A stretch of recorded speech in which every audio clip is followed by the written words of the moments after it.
आज मैं बात कर रहा हूँ एक बड़ी शख्सियत डॉक्टर अशोक हरिवंश जी से, जो आप संयुक्त आयुक्त हैं छत्तीसगढ़ से।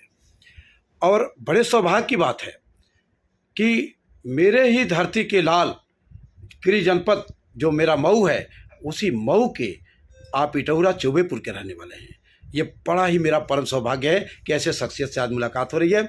इनकी एक और खासियत है, ये पूरी रायपुर में लगभग 50 एकड़ ज़मीन है और शिवरी नारायण तेंदुआ जांजगीरगंज में 50 एकड़ ज़मीन पे इन्होंने एक आश्रम बनाया है और वहाँ पे जल शक्ति पीठ आश्रम है। ये जल का शोधन, जल पे इनका शोध चल रहा है। पूरे देश और दुनिया को एक जल ही जीवन है, उस पर एक बहुत बड़ा आपका शोध है। बहुत बड़े विद्वान हैं। आज ये आपसे मेरी रूबरू होता है और मैं ये कहता हूँ डॉक्टर साहब कि परशुराम जी एक बहुत बड़ी शख्सियत थे और जहाँ से राम आए थे वहीं से परशुराम भी आए थे, ऐसा मतलब किताबों में सुना जाता है या विद्वानों द्वारा समझा जाता है। लेकिन समाज में कुछ क्षत्रिय और कुछ ब्राह्मण की सोच इस परशुराम के बारे में, राम के बारे में जो होती है, आप क्या कहना चाहते हैं हमारे पूजनीय परशुराम जी के बारे में? देखिए, सभी को बधाई। अभी परशुराम जी की जो जयंती है 30 अप्रैल को आने वाली है। सबसे पहले इस परशुराम जी को समझने से पहले हम हमारे मन के विचारों को खुला छोड़ दें, स्वतंत्र होने दें, किसी भी प्रकार का द्वंद्व न पालें। परशुराम जी के बारे में सबसे बड़ी बात यह है कि लोग एक लाइन पे कह देते हैं कि परशुराम जी ने 21 बार क्षत्रियों का संहार किया और क्षत्रिय विहीन धरती कर दिया। अरे भाई, ऐसा बिल्कुल नहीं है। इससे क्षत्रिय और ब्राह्मणों के बीच में एक मतभेद पैदा होता है और ऐसा हुआ ही नहीं है। लोग राजनीतिकरण करने के लिए ऐसे वक्तव्य देते हैं। यदि 21 बार क्षत्रिय विहीन किया परशुराम जी ने इस धरती को, तो जनक राजा कैसे थे? वो भी तो क्षत्रिय थे। स्वयं राजा दशरथ का परिवार कैसा था? दशरथ जी कैसे थे इस धरती के अंदर? वो भी तो क्षत्रिय थे।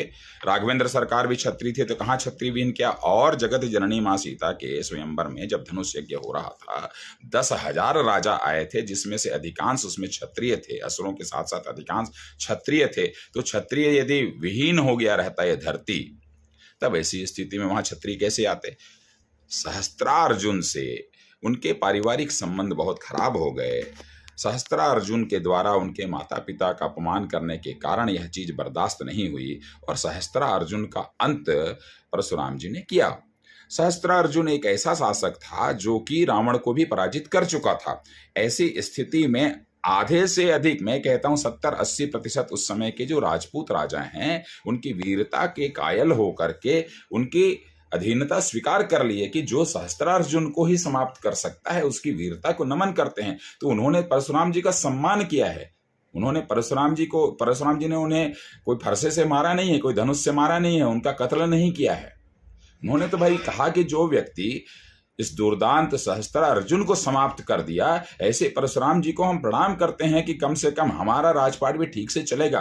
तब आप देख लीजिए परशुराम जी ने किस क्षत्रिय राजा का साम्राज्यवादी नीति के तहत पोषक किया या वहां का राजा बने।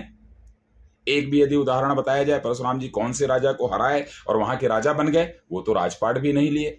इतना ही नहीं, वो कितने बड़े दानी थे कि इस पूरी की पूरी धरा को जब जीत लिए, अर्थात उनकी स्वीकार्यता हो गई, तो उसे वापस दे दिए दान पे। उनसे बड़ा कौन दानी हो सकता है? तो यह क्षत्रिय और वो सब क्षत्रिय थे जिनको दान किया, वो भी क्षत्रिय थे। अगर वो मर जाते तो दान कहाँ से लेते? कहाँ से होता दान? तो वहां पर इस तरीके की बातें गलत हैं। अरे वहां ऑलरेडी हजारों राजा यहाँ पर थे। अब रही बात की परशुराम जी को सिर्फ क्षत्रिय और ब्राह्मणों के बीच में तोल दिया जाता है, ऐसा बिल्कुल नहीं है। परशुराम जी वो महानायक थे जो क्षत्रिय का सम्मान करते थे। क्षत्रिय का सम्मान, राम क्षत्रिय थे, परशुराम जी का राम पे ही व्यापवर्तन हुआ है या रूपांतरण हुआ है कहा जाए। यदि शब्द परशुराम जी का रूपांतरण राम में हुआ है, जनकपुर को उसके लिए स्थान बनाया गया, जहां पर वह संदेश देते हैं कि ये जो 10,000 राजा यहाँ आए हुए हैं, ये समझ लो जैसे तुम मेरी अधीनता स्वीकार करते थे, मुझे अपना इष्ट मानते थे, मुझे मेरा सम्मान करते थे, वैसे ही अब राम का सम्मान करना है। और आने वाली जो यात्रा होगी इनकी रावणत्व के अंत की, उसमें किसी भी प्रकार का आप लोगों के द्वारा में कोई भी एक प्रतिरोध की स्थिति पैदा ना करो, यह एक संदेश था वहां पे जनक। रावण के वध में राम की मदद भी इन्होंने किया, कैसे किया?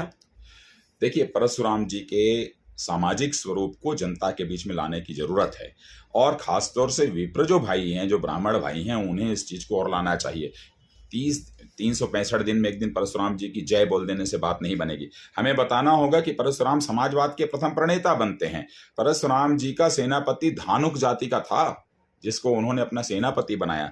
परशुराम जी के यहाँ एक चर्मकार रहता था। उस चर्मकार को एक जो जमींदार था, वह जब उसका कत्ल करने जा रहा था तो उसको रोका और उसे दंड दिया और उसको अपने हृदय से लगाया है। परशुराम जी के अंदर में यदि ब्राह्मण और चर्मकार के मध्य में मतभेद होता तो ऐसा गले से नहीं लगाता।